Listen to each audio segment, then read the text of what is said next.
So welcome back to week 3 of my Project 3030 series. I'm currently training for the Vitality 10K, which is in 3 weeks' time. In this week's episode, I'm going to sit down and talk you through my biggest week of training, which was the week just gone. I ran 180 kilometers. And I'm going to talk you through each run, why I did them as somebody who's self-coached, and hopefully give you a little bit more of an insight into the training that I do to reach certain goals. I just want to say a big thank you to Soar Running, who are the sponsors of this series. In today's video, I'm going to go through 3 of my favourite garments that I've been using across this training series, as well as what I'm going to use on race day, to tell you a little bit more about Soar and some of the clothing, the apparel they put out. As I said, 180 kilometers, this was my peak training week, so I'm going to try and explain a little bit as to why I do each run as somebody who's self-coached, as well as talk you through the reasoning behind each of my training runs, in the hope that you can take something and apply to your own training. I have been running now for about 4 years in terms of my training. I started in 2019 and I've slowly built things up. 180 kilometers is a huge amount of running to be doing, and if I had done this in the first sort of year of running, I guarantee I probably would have got injured, shin splints, something like that. But I've slowly built up my training over the years to now being able to reach these sort of high mileage weeks of 180 kilometers. Without further ado, let's jump onto Strava and I'll talk you through the week. So I started the week on Monday with a 10-mile easy run. 16 kilometers to those of you running kilometers, and my pace was 4:25 per kilometer. My easy pace sort of roughly fluctuates between 4:20 per kilometer and around 4:40, 4:45 depending on how I'm feeling, which is around that 7-minute, 7:30 miling for those of you running miles. Then on to Tuesday, which is my first session, my first harder type running of the week. And this is something that I've slowly been building up, which is my tempos. I've chosen to do these on the treadmill in this training block just so I can keep them under control. I don't actually have a loop around where I live that has a nice flat sort of even terrain that I can do a sort of 16-kilometer effort on. So I've decided to do these on the treadmill. I can sort of monitor everything from my heart rate, the terrain, keep everything the same each week. And I've slowly been increasing these. So this was week 3. I did 16 kilometers at 3:20 per K. Admittedly, on the treadmill it does feel a little bit easier, so it's probably more like 3:30 if you're out there on the roads, which is around the 5:20 to 5:30 per mile. And the point of these runs is to build up my speed endurance. So I'm roughly running at around my marathon pace for that 16 kilometers, with the aim of building up speed endurance so that when it comes to the 10K, I'm able to maintain my 10K pace across the duration of the race, rather than getting to say 6-7k and 10k pace feeling really difficult and having to slow down. And then on Tuesday evening I did an easy run, so I often do doubles to break up my runs. So for example, if I was to run 28k in one big chunk, that would cause my body a lot more fatigue than it would if I did 2 14-kilometer runs. So I often break up my mileage a little bit just to increase the rate of recovery.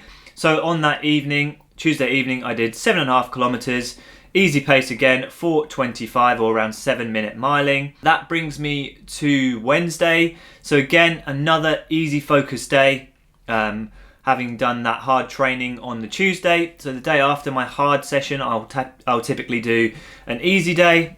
Now on this easy day, I still ran 28 kilometers, which to most people would not be easy. And it certainly isn't like a walk in the park for me. Like 28 kilometers of running is still going to cause my body a lot of fatigue, but it's just the pace in which I do these. I keep them under control in that easy zone, for me around 130 to 140 beats per minute, conversational pace, whatever you want to call it. So on this day I did 20 kilometers in the morning, and I've got noted here my heart rate is trending down and my easy pace is up. So I find during my training blocks, when I see my easy run pace drop from around 4:30 into the 4:20s per kilometer, or 7:30 per mile down to say 7:10 per mile, that's when I find that I'm getting fitter. And I also seem to find that my heart rate will also go down a couple of beats per minute for relative effort, and that's just a sign of fitness. So I was confident on this run that I'm trending in the right direction. And then in that evening, again, I did an 8-kilometer easy run just to top up the mileage for the day. So 28k on Wednesday. Before I go on to Thursday, which was my second hard sort of run day of the week, let me talk you a little bit through some of the Soar gear that I've been trying out. And I thought for today's video I'd go through 3 of my favourite pieces of kit that I use from Soar. So I'm going to switch to this little camera and I'll quickly show you some of the kit that I've been using with the scales here. So we'll start with the singlets. This is a beautiful pink singlet from Soar that I use to race in. Super thin, breathable. This material on here is Italian 93% recycled polyester in these, but it has like a 3D structure, which is hard to explain, but it basically helps wick the moisture away from your body. But I just want to show you the difference between the weights of, say, a Soar singlet and a typical singlet that I would have been running in before. This is from a competitor brand. I'm not going to show you who it's from. I don't want to slag them off. So let me just chuck this on the scales now. The Soar singlet comes in at 45 grams and this competitor singlet, as you can see, weighs 53 grams. In terms of percentage increase, 16 grams, 16% sorry, lighter in this Soar singlet. And as I was saying, that sweat wicking technology really makes a difference with these garments. And I also really like how they're laser cut. So the seams on these are super comfortable when they rub against your skin, especially over the course of a marathon.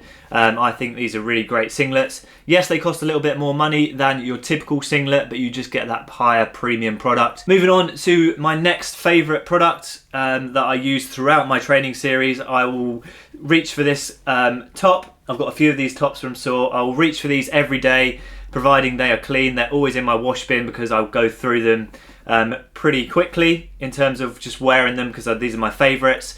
Again, Italian fabric, I think 83% recycled content, so super premium, and also very lightweight, breathable. You can wear these in sort of 35 degree heat and still feel comfortable in them. So again, I thought I'd do a little comparison between a Soar t-shirt and again one from a competitor. So we can see here the Soar t-shirt, 102 grams, and the competitor t-shirt, again short sleeved, weighs in at 139. Because Soar are known for their like elite level racing gear, but not many people try their training apparel. And I will say I've had this singlet, this t-shirt now for about 6 months. I wash it at least once or twice a week and it's still in top tip condition, so in terms of durability they last really long as well. Third and final before I go back into the video is a pair of shorts which I can't find. Where have I put them? Here they are. So these are the marathon shorts from Soar, probably their most famous product because of their ability to carry gel. So you can carry 2 in the front via these loops and you can get 6 in these back pockets, which is just pretty incredible. So yeah, just want to say a big thank you to Soar Running for supporting this series. If you want to use BIR15, you can get 15% off for the next 3 or 4 weeks, I believe. So check out Soar. I'll leave a link down to their website. Have a look at their gear. If you want to support the channel, support the series, then maybe consider purchasing something from Soar. Anyway, back to the training week.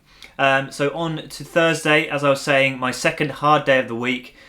Starts off with a 14-kilometer easy run in the morning. This run was 4:15 per kilometer. Again, a sign that I'm trending in the right direction when it comes to fitness. And when I see that pace go down, and then on to my evening session. So on Thursdays, I train down at Chelmsford Track with my teammates just to do a bit of above speed. So I'm currently training for the 10k, whereas my track teammates are more sort of 1500 to 3k focused. So they do a lot of sessions that are slightly faster. This was the case with this one. We had a little bit of fun because a couple of the boys are going back to uni. So we did 2 by 2k and then 10 by 400 meters, all of which was faster than my 10k pace to develop my speed over the longer distance. So I find if I focus on my above speed, when it comes to running my 10k pace, it feels a lot more comfortable. So that's the purpose of training with the group down there on a Thursday, and it's something I try to do week in, week out. It just encourages me to be a little bit competitive in my training, and I find that when I go down there, train with other people, I push myself. Then on to Friday, again, double easy day, 26 kilometers of running. So I did 16 kilometers in the morning, 10 miles at 4:34 per kilometer. And then in the evening, I did 10 kilometers slightly easier than normal. My pace here is a little bit lower, which suggests that I was feeling the fatigue from the session the day before, but I also did some strides at the end of my run, which I find just helps promote running economy. I try to add strides into my running maybe once or twice a week. Strides, if you don't know, are running at around 80 to 90% for short periods of time. Basically a little sprint. Just encourages you to improve your turnover, your economy, that sort of stuff. And I often do it the day before a workout. So then 2 more days left for the week, Saturday and Sunday. On Saturday, I decided to go down to my local park run and do another workout. So this one was a 5k tempo. So I ran the park run in 15 minutes 56 seconds, which is around my sort of my half marathon pace, And then I did a little mini session after the park run, 10 by 30 seconds. Again, this is more of an intense workout, improves my VO2 max. So for these 30-second periods, I think I was hitting around 2:35 per kilometre in terms of pace. And again, I just try to add a VO2 max session in once per week, usually once every 2 weeks, to be honest with you, just to improve my leg speed and top up that VO2 max. As a sort of longer distance runner, 10k, half marathon, marathon's my focus. I don't tend to do too much VO2 max training, but I try to add a little bit into my training just so I've got a nice balance. And then finally, I did a 10 kilometre run in the evening at a recovery pace. So this was 5 minutes per kilometre, or around 8 minutes per mile.